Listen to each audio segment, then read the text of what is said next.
სანამ საუბარს დავიწყებ სახარებაზე, კიდევ ერთხელ გთხოვთ ყველას, პირველი რაც არის მოგრძალება, მშობლებს გთხოვთ ყველაზე მეტად. როცა შემოხვალთ ტაძარში და დაინახავთ, რომ სახარება იკითხება, აიყვანეთ ეს თქვენი ხელები შვილები ხელში. იმ დროს არ უნდა იაროს არავინ ტაძარში, არავინ არ უნდა ანთოს სანთელი და არ უნდა იყოს მისვლა-მოსვლა. ხო გასაგებია? გასაგებია, ხო? აი ტაძარში რომ შემოხვალ და ხედავთ, რომ გვდელი დგას ამბიონზე და კითხულობს სახარებას, ეს რას ნიშნავს, იცით? ქრისტე გელაპარაკება თავად წმიდა წერილიდან. ამ დროს ვიღაცები მოდიან, ადგილებს არჩევენ, სანთელს ანთებენ, ეს არ შეიძლება ხალხო. როგორ უნდა გაიგო იმ სახარების შინაარსი, თუ იმ დროსაც კი ვერ ჩერდები, რომ მოусმინო, რას ამბობს წმინდა წერილი, ხო? ხო მეთანხმებით ამაში. ამიტომ გაითვალისწინეთ. ვინმე თუ ამას აკეთებს და ჯერ არ იცის, თქვენ მიუთითეთ, რომ მოკიდე ბავშვსხელი აიყვანე, ნუ დადიხარ, ნუ დარბი ხარ, ნუ მოძრაო.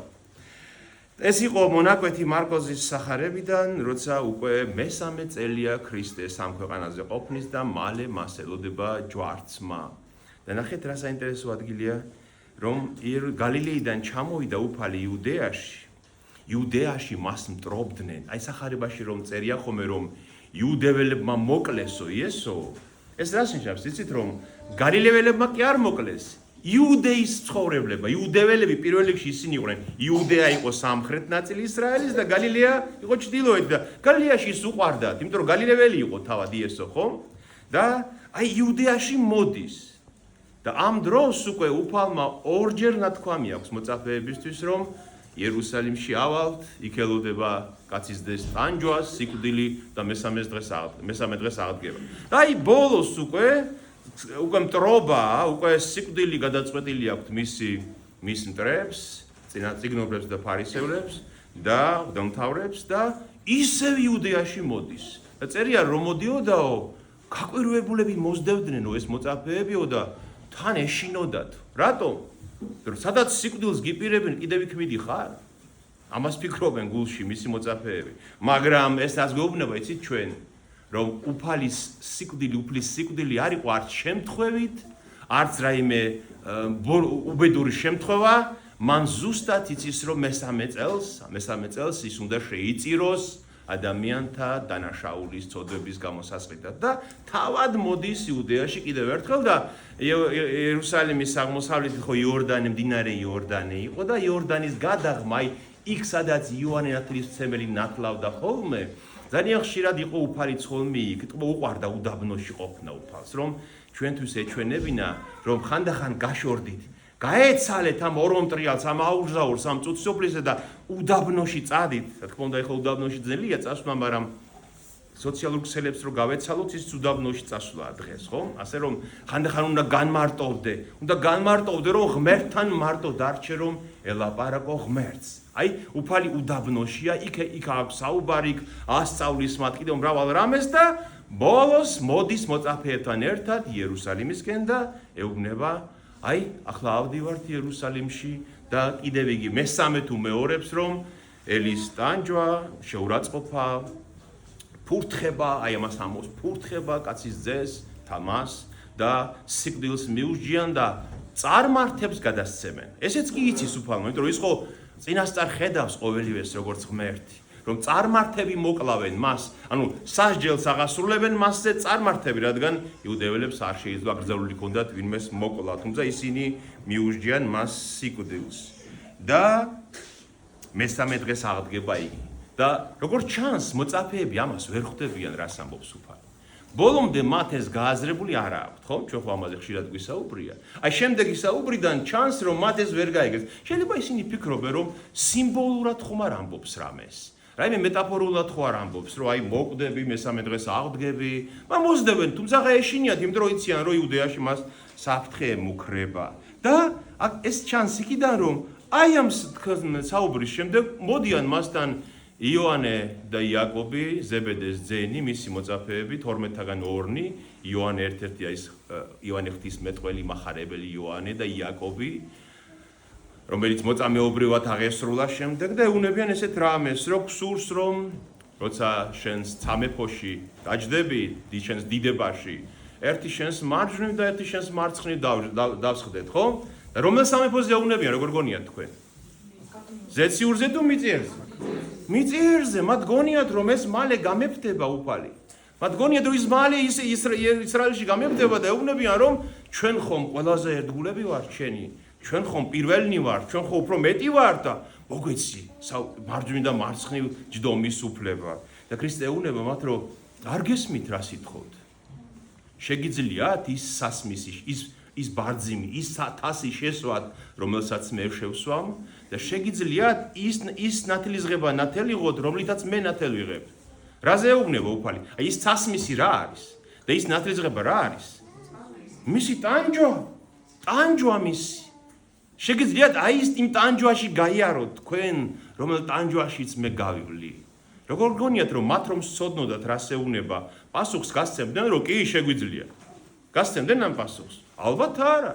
მაგრამ ისინი ამასაც ვერ იგებენ, რომელ სასმიზე ლაპარაკობს, რომელ ნათლობაზე ლაპარაკობს. ნათლობა ნიშნავს რაიმეში გავლას, აი რომ ჩაეფლობი მთლიანად იმ რისხვაში, მწუხარებაში ჩაეფლობი და გაივლი იმ სატანჯოს. აი ნათლობას ამას გულისხმობს უფალი. ნახეთ და სასმისის შესმა ძველ აღთქმაში ებრაელებმა იცოდნენ რისხვის თასი ნიშნავს ღმერთის რისხვას. ანუ ნახეთ ესაია 13 ეუბნება, ეს არის 51 თავში რომ გაიღვიძე ადექი იერუსალიმ.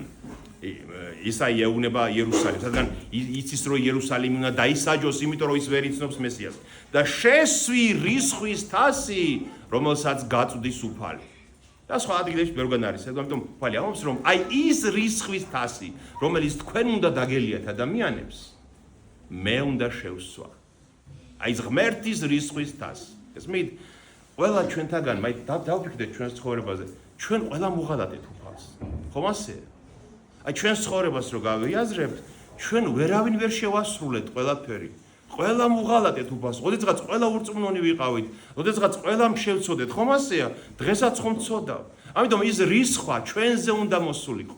უფალი ამბობს, მე შევსვამ იმ რისხვის თასს თქვენს მაგივრად. და ისინი ამბობენ, რომ ჩვენ შეგვიძლია. რადგან მათ გონიათ ალბათ რომ ეს თავის სამეფოს ხო ააშენებს ახლა აქ. და აი ამ სამეფოში რო იბრძოლებს, ალბათ გონიათ რომ ეს თასის შესმა ეს არის. და იმ ნათლობაში გავლა ამას გულისხმობს. და ქრისტე რო ხდება რომ მაინც არ ესმით რას პასუხობენ, ეუბნება, კარგით. წინასწარმეტყველებს ქრისტე, ნახეთ უკვე წინასწარმეტყველებს. კარგით, შესვამთ იმ სასმელს, რომელსაც მე შევსვამ და იმ ნათლისღებას, რომელთაც მე ვინათლებ, თქვენც ნათელიღებთ. ან თქვენც გაივლით იმავე სატანჯველში, რომელსაც მე გავილი. მაგრამ ადგილები მარჯვნივ და მარცხნივ მე არ ვანაწილებ ამ ადგილებს.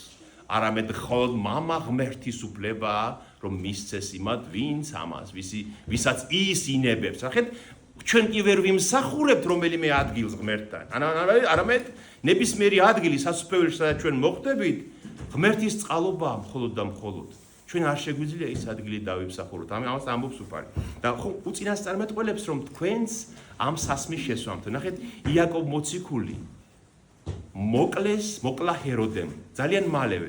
ქრისტეს ამაღლებიდან ძალიან მალევე ჰეროდემო ხმლით მოკლაო. მოციქულთა საქმის 12 თავში წერია იაკობი. აი ეს იაკობი, რომელიც ითხოვს რომ მე შევსვამ ამ სასმისო. და იოანე, მისი ძმა, მრავალჯერ იყო დილეგში, ჩამწყდეული ციხეში და ბოლოს მოხუცმა კაცმა პატმოსზე გადასახლებაში, კარიერებში გადასახლებაში, ქვისკი კარიერებში მუშაობდა, ესე იტანჯებოდა, იქ დაწერა ბოლოს თავისი აპოკალიფსისი იოანემ. ანუ რაც ქრისტემ უწინასწარმეტყველა, ის ახდა მათ თავს. არის მამა პაისის თაწმინდელის ცხოვრებაში ეგეთი შემთხვევა მოსმენილი მაქვს, რომ ერთხელ მამა პაისის თაწმინდაზე, ათონის მთაზე, თურმე ეხმარებოდნენ შეშიშ დაჩეხვაში. იქ იყვნენ მეტყევები, ვინც იქ მუშაობდა, ბერები და ის კი არ იყვნენ. ჩვეულებრივი ხელოსნები იყვნენ, ვინც შეშას ჩეხავდა. და მამა პაისს უთქვია, რომ აი ამ შეშისთვისო მოგც გადაგიხდითო რამესო, რა ამ შრომისთვისო, ქონდა რაღაც შესაძლებელი, შემოწერილი მასეს და იმათ ესე ერთ-ერთ ესე ამპარტამულად უთქვია ცოტა. რომ რა ამაზე კი არ მუშაობო, მე ამას დროებით ვაკეთებო, თორე ფული რომ ჭირდებოდეს, განა აქ ვიმუშავებდიო, ცოტა ესეთი ქედმაღლურად უთქვია. მამა პაისმა უთხრაო, რომ ეხლა გიწინასწარმეტყველებო, რომ შენ მთელი ცხოვრება ამით შეჭამპურსო, აი ამ ხეტყის ჭრითო. და შემდეგ მამა პაისი წმინდანად რომ შერაცხეს, მერე მოუყოლია იმ კაცს, იქ ვინც იყვნენ, მოხვედრილან ერთად იმის საფლავზე. და იმას, ვისაც ეს უთხრა, უთქვია, გახსოვსო ეს რომ მითხრაო მაშინო 10 წლების წინ დღემდეო შეშის ჭრით და ხეტყის ჭრით გავზარდე ჩემი შვილებიო და ვაბინავეო და დღემდე ამით ვცხოვრობ. ეს ვით აი ღვთის სულმა წინასწარ იცის ჩვენ რა გვერის და ქრისტეც აი ამას ეუბნება რომ თქვენს გაევლით ამ ტანჯვაში და ღმერთი როგორ წყალობასაც მოიღებთ ისეთ ადგილებს დაიმკვიდრებთ. და შემდეგ ნახეთ, შემდეგ ქრისტე დაინახა რომ 10-მა მოციქულმა რომელმაც ეს მოისმინა რომ ამათმა კარგი ადგილები ითხოვეს, დაიწყეს ამათ დაუწყეს ასე თქვა გაბრაზდნენ ამ ორზე, როგორ დაგვასწარით კარგი ადგილები, ხო? შენ სხვა ადამიანებს ხო გჭირს რომ ვინ ვის დაასწრებს რომ თანამდებობა დაიკავოს. აი ეს იყო ადამიანური მომენტი მათშიც და დაუძახა მათ და ეუბნება ქრისტე. აი ეს არის მნიშვნელოვანი. დააზახს ეკლესიაშიც ხშირად გჭირს ჩვენ ეს პრობლემა. და უთხრა თქვენ ხო იცით რომ ორი სამეფო არსებობს ამ ქვეყანას, ხო? ერთი სამეფო არის მიწიერი სამეფო, სადაც არიან პრეზიდენტები, მინისტრები, მეფეები, დირექტორები, ხო? და ესენი, ვისაც ძალაუფლება აქვს, ხშირად ჩაგრავენ თავის ხალხს. ხო, ეს ყველას გამოგვიცდია, ხშირად ძალადობენ მათზე. და არსებობს ჩემი სამეფო ეუბნება ქრისტე, ცათა სასუფეველი, ანუ ცათა სამეფო და ჩემ სამეფოში ვინც იქნებით, ასე არ იქნება თქვენ შორის. არამედ, ვისაც უნდა იყოს უფროსი, იყოს ყველას მსახური და ვისაც უნდა იყოს პირველი, იყოს ყველას მონა. უფროსი უფრო დიდია თუ პირველი, რომელი უფრო დიდია? თქმა უნდა პირველი. და მსახური უფრო ნაკლებია თუ მონა უფრო ნაკლებია? მონა რა თქმა უნდა. ანუ თუ უფროსობა გინდა იყავი მსახური, მაგრამ თუ პირველი გინდა, უპირველესი გინდა იყო მის სასუფეველში, იყავი ყველას მონა, რადგან მეც ამიტომ მოვედი ამბობს ქრისტე რომ კი არ ვიმსახურო ვინმე, არამედ მე ვემსახურო და ჩემი სიცოცხლე გავწირო თქვენს გამოსასყიდად. აი